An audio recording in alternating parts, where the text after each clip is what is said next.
안녕하세요. 크리스천 영상학교로 연하는 신목사입니다. 오늘은 목사의 말을 믿지 말고 성경만을 믿으라 라는 제목을 한번 생각해 볼게요. 목사들이 가르치는 설교의 근거는 교단교리죠. 교단교리는 교단에서 숭배하는 신학자들의 주장을 일목요연하게 만들어 교단에 세운 신학교에서 가르치고 있어요. 그러므로 신학교를 졸업하여 목사 안수를 받은 목사들은 교단 신학자의 충성스러운 추종자인 셈이겠죠. 실제적으로 목사들끼리 만나 자신들의 견해를 교환한다면 죄다 어디 교단 출신이냐고 물으며 어디에서 신학을 했냐고 확인하는 것은 기본이에요. 그래서 칼빈주의자들과 알미니안주의자들, 오순절주의자들 이들이 추종하는 교단 신학자들의 주장을 들이대며 논쟁을 벌이곤 하죠. 물론 신학은 교회에 봉사하는 학문인 것은 맞지만 신학 역시 학문이므로 이성적이고 합리적인 방식으로 세운 인간의 시대일 뿐이며 그 어느 것도 성경을 넘어서지는 못해요. 그러나 아쉽게도 목사들끼리 만나 논쟁을 하게 되면 성경에 뭐라고 기록되어 있는지 주목하지 않고 오직 자신들이 추종하는 교단 신학자들의 교리를 대변하고 있으니 기가 막힌 일이에요. 그러나 자신이 그동안 들어왔던 목사의 설교가 오롯이 성경 말씀을 그대로 가르치는 것이 아니라 교단 신학자가 해석한 말씀을 꼭두각시처럼 가르치고 있다는 사실을 아는 교인들이 몇 명이나 되겠어요. 물론 목사들이 가르치는 말씀들이 성경에 기록된 하나님의 말씀과 일치한다면 쌍수를 들고 환영하겠지만 우리가 마주한 현실은 그렇지 않다는 데 문제가 있죠. 그래서 오늘은 목사들이 가르치는 설교와 성경의 기록이 얼마나 차이가 있는지 살펴볼게요. 먼저 구원론이에요. 거의 대부분의 우리네 교회는 교단 교파에 거의 상관없이 칼빈의 예정론을 받아들여 가르치고 있습니다. 그의 예정론을 한마디로 말하면 운명론이라는 것이죠. 즉 태어날 때부터 천국에 갈 자와 지옥에 갈 자가 운명적으로 결정되었다는 것입니다. 그래서 목사들은 영적 기도를 하고 주일 성수를 하는 교인들을 구원을 받았으며 이 구원을 절대 잃어버리지 말고 구원의 확신을 굳게 잡는 것이 믿음인 것처럼 가르치고 있습니다. 사실 교회에 나오기만 하면 구원을 선물로 받았다고 하니 싫어할 사람이 누가 있겠어요. 그래서 말하는 목사나 받아들이는 교인이나 서로 좋아하고 이를 기정사실화하고 있습니다. 하나님은 모든 사람이 구원을 받으며 진리를 아는 데 이르기를 원하시느니라. 디모데전서 2장 4절이죠. 인자야 너는 내 민족에게 이르기를 의인이 범죄하는 날에는 그 공의가 구원하지 못할 것이요 악인이 돌이켜 그 악에서 떠나는 날에는 그 악이 그를 엎드려 때리지 못할 것인즉 의인이 범죄하는 날에는 그 의로 말미암아 살지 못하리라. 가령 내가 의인에게 말하기를 너는 살리라 하였다 하자 그가 그 공의를 스스로 믿고 죄악을 행하면 그 모든 의로운 행위가 하나도 기억되지 아니하리니 그가 지은 죄악으로 말미암아 곧 그 안에서 죽으리라. 에스겔 33장 12절 13절입니다. 이처럼 하나님 모든 사람들이 구원받기를 원하신다고 선포하셨으며 설령 의인이라고 인정받은 사람이라 할지라도 자신의 공의를 믿고 죄악을 행하면 적불에 던져질 것을 선포하고 있어요. 그런데 칼빈은 태어날 때부터 구원받을 자와 지옥에 던져질 자가 예정되어 있다고 주장하고 있으니 기가 막힌 일입니다. 그런데도 왜 목사들과 교인들이 이렇게 비성경적이고 모성투성인 신학자의 주장을 받아들였을까요? 이는 자신들이 좋아하고 원하는 것이기 때문입니다. 영적 기도를 하고 교회 마당을 밟고 있는 교인들이라면 죄다 천국이 100% 보장되어 있다는 말에 싫어할 사람이 누가 있겠어요? 그러나 구원의 잣대는 사람의 말이 아니라 성경에 기록된 하나님의 말씀대로 결정될 것이 분명하잖아요. 예전에 성령께서는 저에게 예정론의 잘못을 콕 집어서 이렇게 말씀해 주셨어요.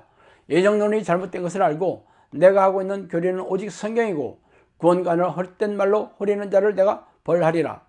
이렇게 말씀하셨어요.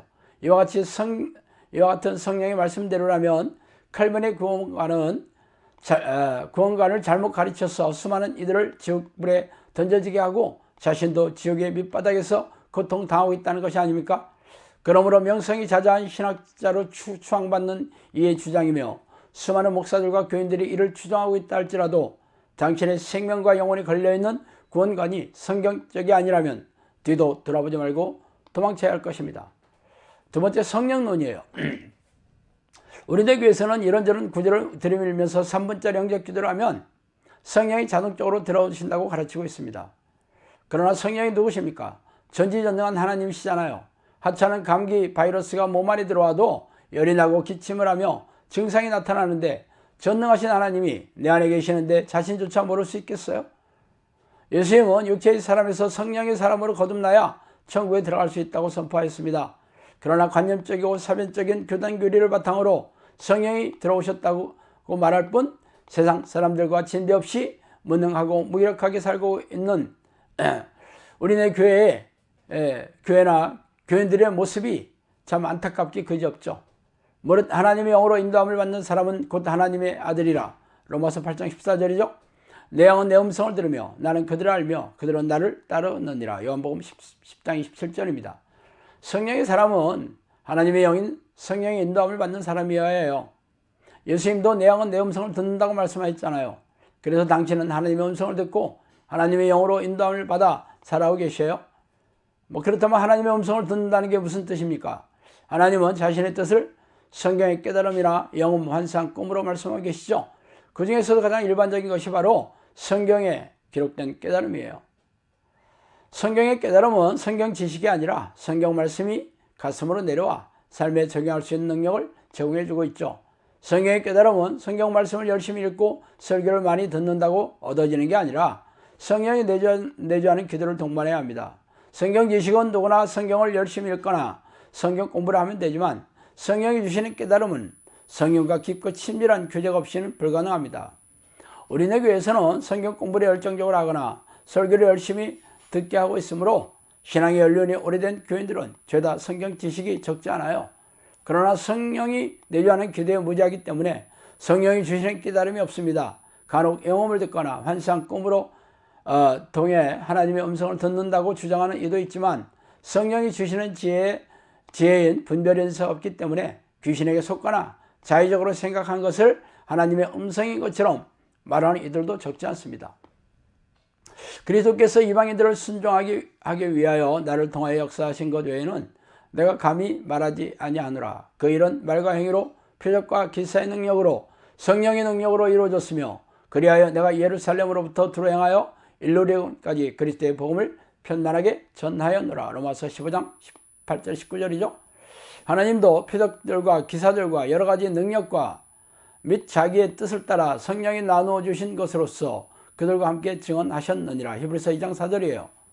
성령의 사람은 성령께서 그 안에 들어오셔서 다스리시고 통치하시는 하나님의 나라가 이루어진 사람입니다. 이런 사람들은 죄다 전지전능하신 성령의 능력을 드러내기 마련이죠. 그런데도 성령으로 다시 태어났다는 사람들은 여전히 무능하고 무기력한 믿음을 보이고 있다면 희한하지 않겠어요? 우리네 교인들이 성령으로 거듭났다고 말하지만 그들이 세상 사람과 다른 특별한 영적 능력을 보여주고 있습니까? 성령의 사람임을 보여주는 사도들과 제자들은 귀신을 쫓아내며 장애를 건전케 하고 고질병을 고치는 등의 이적과 기적으로 영혼을 구원하고 하나님의 나라를 세워나갔어요. 그래서 성령으로 거듭난 당신은 그렇게 성령의 도구가 되어 쓰임을 받고 계십니까? 아니라면 아닌 것이고 없다면 없는 것이에요. 없는데도 있다고 우기니까 다시는 기회가 주어지지 않는 것입니다. 자, 오늘은 여기까지 하겠습니다. 감사합니다.